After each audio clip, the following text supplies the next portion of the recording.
I mean, the beginning of my journeys probably was my dad bringing me to the summer camps in Navan. That's when I really got a passion for rugby. Before that, I lived in Russia for 5 years. Oh, wow. And I was very into gymnastics, very into trampolining, ice skating. And then we moved to London for a little bit. And I was ice skating on some of the rinks here. Close to, was being asked to join the British ice skating hockey team at that age, just because that was kind of my passion.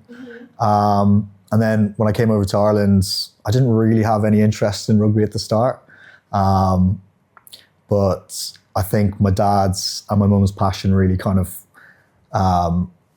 like set a nerve with me. And was that from the Irish background or? Yeah, I mean, my dad's just loved rugby all the time. He played at London Irish for a while when it was at amateur level, but he was a very good rugby player as well. Played at Trinity, played with some of the great Irish rugby players at the time. So yeah, my family, and then my great grandfather had 3 caps for Ireland as well. Okay. So there's definitely a history of rugby in my family, and we're a pretty rugby mad family. And it was a bit strange that I didn't enjoy it at first, but I think my dad's passion kind of persevered, and I think it was his support and his consistency actually really got me into rugby. Yeah. He was always there for every match, every game. I went through the Irish rugby system, so I played with Navan Rugby at a very early age. Had a great coach there, Ollie, and then I got really sucked in. I think where I knew that this is what I wanted to do professionally was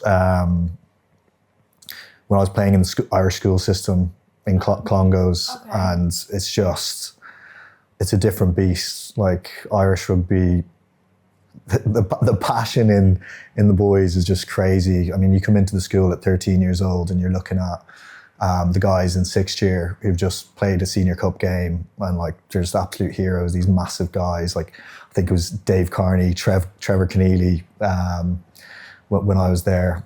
And yeah, you're just in awe of these, and you're just like, I want to be them. I think I went through a particularly successful period in Clongowes' history where we won 3 senior cups back to back. I was involved in 2 of those, which was awesome. And then in my final year, we fell in the final hurdle to Michael's, which was a crazy team looking back on it. I think 9 of their players went professional in some way, whether it was Dan Levy, just huge amounts, like amazing players, Roy O'Loughlin.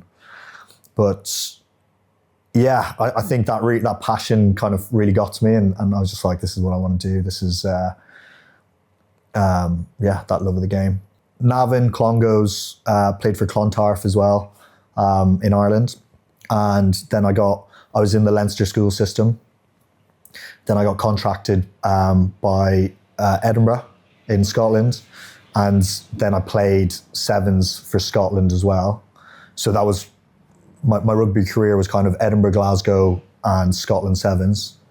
And then for the Olympics, Wales, Scotland and England sevens teams came together to be the GB sevens team at the Olympics. So that was a really competitive process, and played with some incredible players. And yeah, got selected to go to the Olympics, which was just one of those pinch me moments. Was incredible. Solely rugby, yeah, fully professional. So the whole way through. So yeah, about 10 years of my life was a professional rugby player.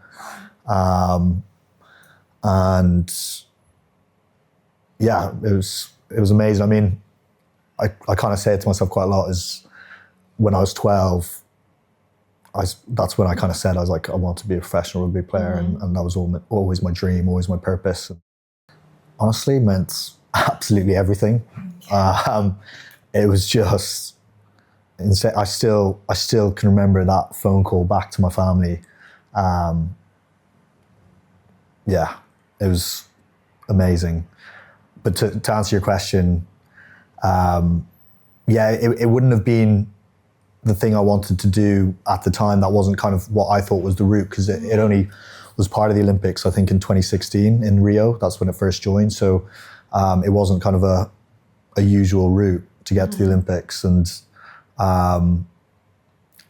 my dream was to become a professional rugby player, and that kind of fell on my lap, was part of my journey. But yeah, I think I've always been pretty good at thinking about my future. And so while I was in Ireland, I studied, I did a business and Russian degree in Trinity, and I got my master's degree from Trinity as well. And then, yeah, after the Olympics, I kind of realized I'm going to give another crack to get to the Paris Olympics. So that was kind of a natural ending point for me, whether we made it or we didn't. So I always knew I was going to retire around then. So one of the things I did was I joined a company called Plan Energy, which is a renewable energy developments company in Sligo. And I worked as a land agent for them. It was a natural end for me. I think a lot of the boys similar age to me were kind of saying we either make the Olympics or we don't, and that's kind of the end of it. But to be honest with you as well, I could have kept playing for a bit longer. I got offered a contract to stay. Okay. But I kind of wanted to get myself into my next career. I was always pretty passionate about energy.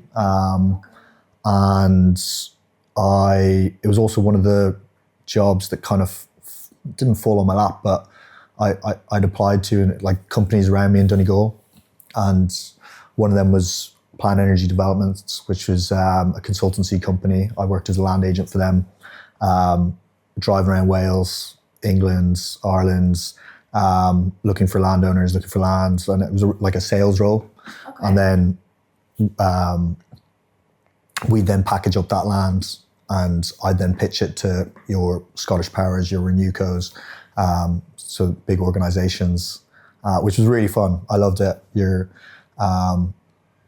just making deals, which is really like something I quite enjoyed doing.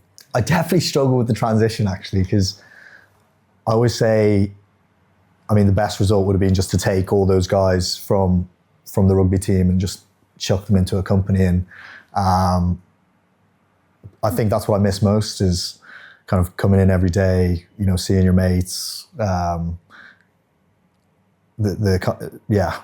friendships, you kind of miss that. Yes, definitely. I'd say resilience is the big one.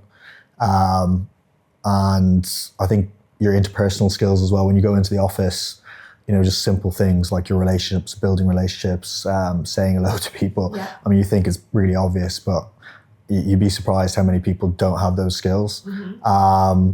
And I think one of the big ones is just your ambition and competitive drive. I find that helps me so much. Just wanting. The only thing I'd say with that is as well is, another thing that I've learned is kind of patience. Mm-hmm. So along with that kind of ambition, just being able to just know that things will happen for you and just to trust the process. I find that quite useful. I definitely struggle with that loss of identity. I mean, wanting to be a rugby player and becoming a rugby player for nearly 20 years of your life, it's a big change going from that. So I think everyone's going to struggle with that in some way, and it's really just about finding something else that you're really passionate about. And something that really helped me was just crossing off anything that I didn't enjoy doing. Mm-hmm. So just before, when I was looking for roles or looking for industries to go into, it's sometimes easier to know what you don't want to do, mm-hmm. rather than what you are passionate about. And then the other bit of advice I'd say is just try everything, mm-hmm. and then you can cross that off if you don't like it. Just say yes to things, talk to people. I found that really helpful. Just mm-hmm. use your contacts. You're going to have so many. And another bit of advice I'd give is, while you're playing rugby, you have so much time.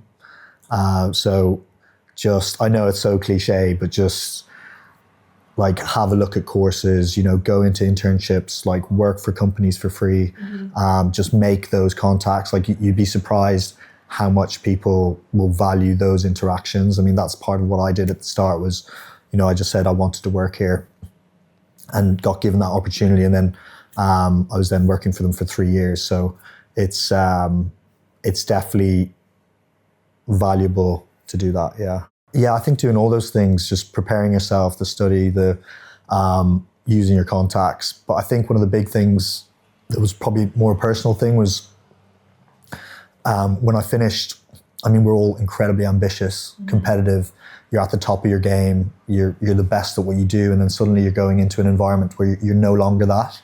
And just one thing I'd say is just be patient. Just don't, like, it's something we've probably all learned in our own sport. Like when you're in the academy, you know, you're like, I should be starting, I should be playing.